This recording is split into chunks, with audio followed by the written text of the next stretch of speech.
மருதநாயகத்தின் மாளிகை. தாண்டவராயன் பிள்ளை மருதநாயகத்தின் மனைவி மாசாவையே பார்த்து கொண்டிருந்தார். அவள் பார்வை தாண்டவராயன் பிள்ளை கொண்டு வந்திருந்த பரிசு பொருட்களின் மீதே பதிந்திருந்தது. சிறிது நேரம் அவற்றை தொட்டு பார்ப்பது, பின் அவற்றை தடவி பார்ப்பது, அதன் பின் தூர நின்று அதன் அழகை ரசிப்பது என மாசா மகிழ்ந்து கொண்டிருந்ததை தாண்டவராயன் பிள்ளை ரசித்து கொண்டிருந்தார். அப்போது சேடி பெண் ஒருத்தி மாசாவின் குழந்தையுடன் வந்தாள். அதை வாங்கி அணைத்து முத்தமிட்டாள். தாண்டவராயன் பிள்ளை கொண்டு வந்த புத்தாடையை போட்டு மகிழ்ந்தாள்.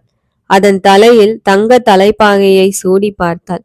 அதை இன்னதென்று அறியாத அவள் குழந்தை தமது பொக்கைவாய் திறந்து சிரித்தது. அந்த அழகு சிரிப்பு தாண்டவராயன் பிள்ளையையும் தழுவி கொண்டது. அழகுக்கு அழகு சேர்ப்பது போல் தாண்டவராயன் பிள்ளை வாங்கி வந்த ஆடைகளும் அணிகலன்களும் குழந்தைக்கு கச்சிதமாக அமைந்திருந்தது. மாசா போர்த்துகீசிய பெண்ணாக இருந்தும் தமிழர்களின் கலை உணர்வில் தன்னை இழந்தவள். அதனால்தான் தமிழன் மருதநாயகத்தை காதலித்து கைப்பிடித்தாள். புத்தாடையையும் தங்க தலைப்பாகையையும் தரித்த பின் குழந்தையை மாசா தங்க தொட்டிலில் இட்டாள். மீண்டும் அவள் குழந்தையை தூக்க நினைத்த போது அது அழுதது. அவள் விலகி நின்றபோது சிரித்தது. தாம் வாங்கி வந்த பரிசு பொருட்கள் குழந்தையின் பிஞ்சு உள்ளத்திலும் ஒட்டி கொண்டதில் தாண்டவராயன் பிள்ளை பூரித்து போனார்.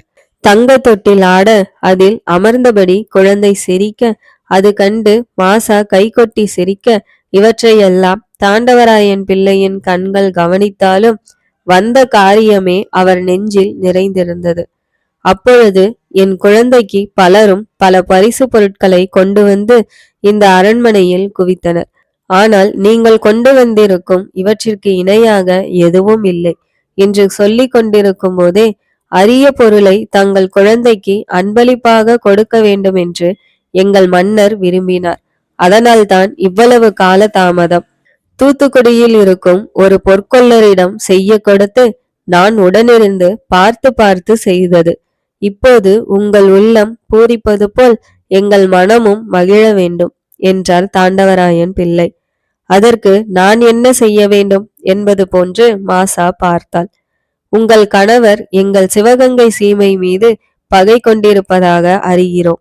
அது சரியல்ல. வெள்ளைக்காரர்கள்தான் வரி என்ற பெயரில் எங்கள் சுயாதிபத்தியத்தில் சொந்தம் கொண்டாட முயல்கின்றனர்.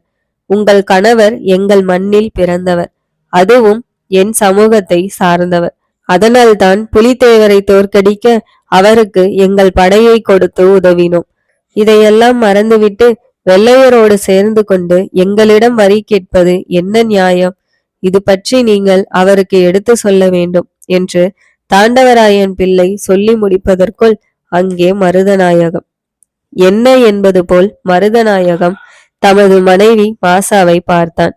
சிவகங்கை சீமையில் இருந்து நம் குழந்தைக்கு பரிசு பொருட்களை கொண்டு வந்திருக்கிறார். அது பற்றி பேசிக்கொண்டிருந்தோம் என்றாள் மாசா. அறிமுகம் இல்லாதவரை பார்ப்பது போல் தாண்டவராயன் பிள்ளையை மருதநாயகம் பார்த்தான். அதில் ஆணவம் அரசோச்சியது.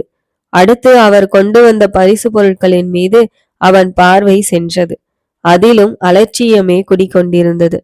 அதை அறியாத மாசா சிவகங்கை சீமைக்கு வரி விலக்கு வேண்டுமாம் என்றாள்.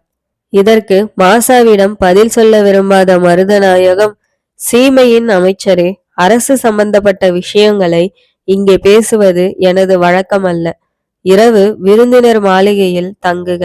நாளை என் படைவீரன் ஒருவன் வந்து உங்களை அழைத்து வருவான். என் ஆலோசனை கூடத்தில் மற்றவற்றை பேசலாம். இப்போது நீங்கள் போகலாம் என்று ஆணையிடுவது போல் சொல்லி முடித்தான். அதுவும் சரிதான் என்பது போல் தலையாட்டி விட்டு தாண்டவராயன் பிள்ளை விடை பெற்றார். விருந்தினர் மாளிகையின் பஞ்சு மெத்தையில் படுத்திருந்தும் இரவு முழுவதும் தாண்டவராயன் பிள்ளை தூக்கமின்றி தவித்தார். மருதநாயகம் நடந்து கொண்ட ஆணவ போக்கு அவரது தூக்கத்தை துரத்திவிட்டது. விடிந்தது. மருதநாயகத்திடமிருந்து அழைப்பு வரும் என தாண்டவராயன் பிள்ளை காத்திருந்தார். காலை மதியமாகி மதியம் மாலையும் ஆகி அழைப்பு வரவில்லை. மருதநாயகத்தின் படை வீரனுக்கு பதிலாக சிவகங்கை சீமையின் ஒற்றன் ஒருவன் ஓடி வந்தான். அவன் சொன்ன செய்தி தாண்டவராயன் பிள்ளையின் உள்ளத்தை சுக்கு நூறாக்கியது. மறுநாள் ஆலோசனை கூடத்தில் சந்திக்கலாம் என்று சொன்ன மருதநாயகம் இரவோடு இரவாக சிவகங்கை சீமைக்கு சொந்தமான திருப்புவனம் கோட்டையை தகர்த்தெறிந்தான். இதை நம்ப முடியாமல் தாண்டவராயன் பிள்ளை தவித்தார். இனி எதற்கு நாம் மதுரையில் இருக்க வேண்டும்? இது நம்பிக்கை துரோகமா, அல்லது இதுதான் அரசியல் சாணக்கியமா, இல்லை போர் தந்திரமா? எதுவாக இருந்தாலும் இழப்பு சிவகங்கை சீமைக்குத்தானே. இந்த கவலைகளை சுமந்தபடி தாண்டவராயன் பிள்ளை, அவரை சுமந்தபடி பல்லக்கு சிவகங்கை நோக்கி. மன்னர் தொடங்கி மக்கள் வரை மருதநாயகத்தின் துரோகத்தை பேசி தீர்த்தனர். இந்த கயமை முன்னமே தெரிந்திருந்தால் எதிரியை களத்தில் சந்தித்திருக்கலாம். ஒன்று நமது வலிமையால் திருப்புவனம் கோட்டையை காத்திருக்கலாம், இல்லையேல் களத்திலேயே மரணத்தை தழுவியிருக்கலாம். எதுவுமின்றி ஏமாந்து விட்டோமே என்ற அனைவர் உள்ளமும் அழுது தீர்த்தது. அவர்கள் மனக்காயம் ஆற பல மாதங்கள் ஆயின.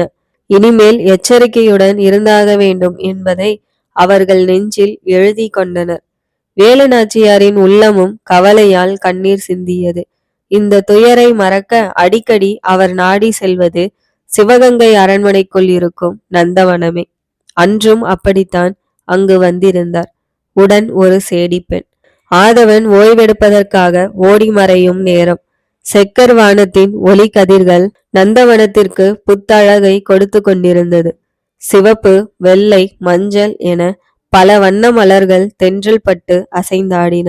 அவை வேலு நாச்சியாரை வரவேற்பதற்காக வளைந்து நிமிர்வது போல் காட்சி அளித்தன. மலர்களில் மயங்கி கிடந்த வண்டுகள் ரீங்காரமிட்டபடி வெளியேறி சென்றன. அவை வேலு நாச்சியாருக்கு வாழ்த்தொழிப்பது போல் இருந்தன. இவற்றில் மனதை பறிகொடுத்தபடி உலா வந்த வேலு நாச்சியாருக்கு நடை தளர்ந்தது. கண்கள் சுழன்றன, கால்கள் செயலிழந்தன. சற்று நேரத்தில் மயக்கமான வேலு நாச்சியார் மலர் செடிகளின் மீது மல்லாந்து விழுந்தார். அதுவரை ஏதோ கவனத்தில் இருந்த சேடிப்பெண் ஓடோடி வந்து வேலு நாச்சியாரை தூக்கினாள். முடியாமற் போனதால் பெருங்குரல் எடுத்து கத்தினாள். பஞ்சு மெத்தையில் வேலு நாச்சியார். கண்கள் செருகி இருந்தன. மன்னர் முத்துவடுகநாதரும் அமைச்சர் தாண்டவராயன் பிள்ளையும் மற்றவர்களும் கவலையோடு வைத்தியர் வருகைக்காக காத்திருந்தனர். செய்தி கேட்டு சிவகங்கை நகரமே அரண்மனை வாசலில் காத்து கிடந்தது. சிலம்பு வாத்தியார் வெற்றிவேல் அரண்மனை வைத்தியருடன் ஓடோடி வந்தார். வைத்தியர் வேலு நாச்சியாரின் நாடி பிடித்து பார்த்தார். சிறிது நேரத்தில் வைத்தியர் முகத்தில் புன்னகை பூத்தது. அரசே, மங்கையருக்கு வரக்கூடிய வரவேண்டிய மயக்கம்தான் நம் மாதரசிக்கும் வந்திருக்கிறது. தங்கள் வாரிசு அவர் வயிற்றில் வளர்ந்து கொண்டிருக்கிறது. அதனால் வந்த மயக்கம்தான் என்று வைத்தியர் சொல்லி முடித்ததும் மன்னர் முத்துவடுகநாதர் முகத்தில் 1000 சூரியன். தாண்டவராயன் பிள்ளையும் மற்றவர்களும் மகிழ்ச்சி வெள்ளத்தில். இதை காதில் கேட்ட மறுகணம் காணாமல் போயிருந்த சிலம்பு வாத்தியார் வெற்றிவேல் அனைவருக்கும் இனிப்பு வழங்கி தன் ஆனந்தத்தை வெளிக்காட்டினார். திருமணமாகி பல்லாண்டுகள் ஆகியும் வேலு நாச்சியாருக்கு குழந்தை பேறு வாய்க்கவில்லை. அது பற்றிய கவலை பலரை அறித்த போதும் எவரும் அதை வெளிக்காட்டியதில்லை. இப்போது சிவகங்கை சீமைக்குரிய வாரிசு வேலு நாச்சியார் வயிற்றில் வளர்கிறது என்ற செய்தி தெரிந்ததும் சிவகங்கை நகரம் விழா கோலம் பூண்டது. ஒவ்வொருவர் முகத்திலும் ஆனந்தம். தங்கள் வீட்டில் தலைப்பிரசவம் நடக்கப் போவது போன்று ஒவ்வொரு வீட்டிலும் உல்லாசம். மன்னர் முத்துவடுகநாதர் அனைத்து கவலைகளையும் மறந்து வாரிசின் வருகைக்காகவே காத்திருப்பது போல் காட்சியளித்தார். இந்த செய்தி ராமநாதபுரம் அரண்மனையையும் தொட்டது. அதனால் ராமநாதபுரம் மன்னர் செல்லமுத்து சேதுபதி சிவகங்கைக்கு ஓடி வந்தார். வேலு நாச்சியாரை கண்டதும் செல்லமுத்து சேதுபதி கட்டிப்பிடித்து உச்சி முகர்ந்தார். தலையை தடவி கொடுத்தார். ஆம், தாயில்லா குழந்தையான வேலு நாச்சியாருக்கு அவர்தானே தாயும் தந்தையும். குழந்தை பெறும் வரை வேலு நாச்சியார் ராமநாதபுரத்தில் தான் இருக்க வேண்டும் என்று செல்லமுத்து சேதுபதி வலியுறுத்தினார். தாய் வீட்டுக்கு செல்வதை தடுக்கவா முடியும்? இப்போது சிலம்பு வாத்தியார் வெற்றிவேல் ராமநாதபுரம் செல்லும் குழுவில் இடம் பிடித்து கொண்டார். வேலு நாச்சியாரை குளிக்க வைக்க இருவர், ஆடை மாற்ற இருவர், நேரத்திற்கு உணவு கொடுக்க இருவர், வைத்தியர் சொன்ன மருந்துகளை குறித்த நேரத்தில் கொடுப்பதற்கு இருவர், இரவில் துணையாக படுப்பதற்கு இருவர் என சேடி பெண்கள் பட்டாளம் ஒன்றையே மன்னர் செல்லமுத்து சேதுபதி நியமித்து விட்டார். இருப்பினும் வேலுநாச்சியார் மீது அவரது நேரடி பார்வையும் குறைந்த பாடில்லை. தன் குழந்தைக்கு குழந்தை பிறந்தால் என்ன பெயர் வைக்கலாம், ஆணாக பிறந்தால் என்ன பெயர், பெண்ணாக பிறந்தால் என்ன பெயர் என்று ஒவ்வொரு நாளும் ஒரு பட்டியலை தயாரித்து கொண்டிருந்தார் செல்லமுத்து சேதுபதி. சிலம்பு வாத்தியார் ராமநாதபுரத்திற்கும் சிவகங்கைக்கும் சேதி சொல்வதிலும் வேலுநாச்சியாருக்கு தேவையான மருந்துகளை வாங்கி கொடுப்பதிலும் கவனம் செலுத்தினார். ஒரு நாள் மாலை தமது ஓய்வறையில் மன்னர் செல்லமுத்து சேதுபதி தூங்கிக் கொண்டிருந்தார். இவ்வளவு நேரம் அவர் தூங்கி வழக்கமில்லை. அதனால் அறைக்குள் சென்றார் சிலம்பு வாத்தியார் வெற்றிவேல். அடுத்த நிமிடம் அப்பு என்ற அலறல் சத்தம் ராமநாதபுரம் அரண்மனை முழுவதும் எதிரொலித்தது.